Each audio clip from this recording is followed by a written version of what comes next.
Attack by stratagem. In the practical art of war, the best thing of all is to take the enemy's country whole and intact.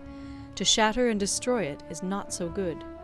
So too, it is better to recapture an army entire than to destroy it, to capture a regiment, a detachment, or a company entire than to destroy them. Hence, to fight and conquer in all your battles is not supreme excellence. Supreme excellence consists in breaking the enemy's resistance without fighting. Thus, the highest form of generalship is to balk the enemy's plans. The next best is to prevent the junction of the enemy's forces.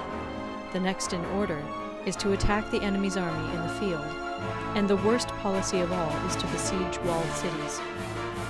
The rule is not to besiege walled cities if it can possibly be avoided. The preparation of mantlets, movable shelters, and various implements of war will take up 3 whole months, and the piling up of mounds against the walls will take 3 months more. The general, unable to control his irritation, will launch his men to the assault like swarming ants, with the result that 1/3 of his men are slain, while the town still remains untaken. Such are the disastrous effects of a siege. Therefore, the skillful leader subdues the enemy's troops without any fighting.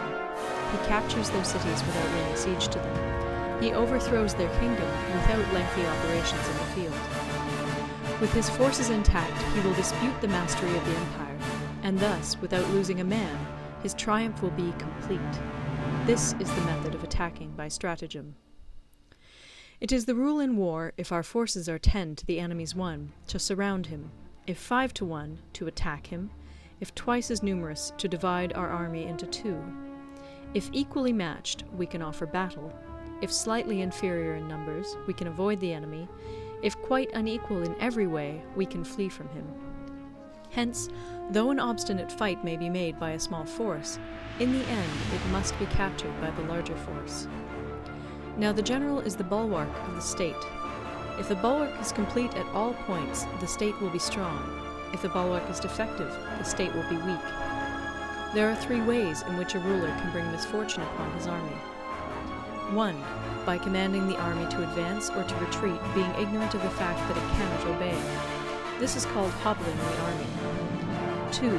By attempting to govern an army in the same way as he administers a kingdom, being ignorant of the conditions which obtain in an army. This causes restlessness in the soldiers' minds. 3. By employing the officers of his army without discrimination through ignorance of the military principle of adaptation to circumstances. This shakes the confidence of the soldiers. But when the army is restless and distrustful, trouble is sure to come from the other feudal princes. This is simply bringing anarchy into the army and flinging victory away. Thus, we may know that there are 5 essentials for victory. 1. He will win who knows when to fight and when not to fight. 2. He will win who knows how to handle both superior and inferior forces. 3. He will win whose army is animated by the same spirit throughout all its ranks. 4. He will win who, prepared himself, waits to take the enemy unprepared. 5. He will win who has military capacity and is not interfered with by the sovereign. Hence the saying, if you know the enemy and know yourself, you need not fear the result of 100 battles. If you know yourself, but not the enemy, for every victory gained you will also suffer a defeat. If you know neither the enemy nor yourself, you will succumb in every battle. Tactical dispositions. The good fighters of old first put themselves beyond the possibility of defeat, and then waited for an opportunity of defeating the enemy. To secure ourselves against defeat lies in our own hands, but the opportunity of defeating the enemy is provided by the enemy himself. Thus, the good fighter is able to secure himself against defeat, but cannot make certain of defeating the enemy. Hence the saying, one may know how to conquer without being able to do it. Security against defeat implies defensive tactics. Ability to defeat the enemy means taking the offensive.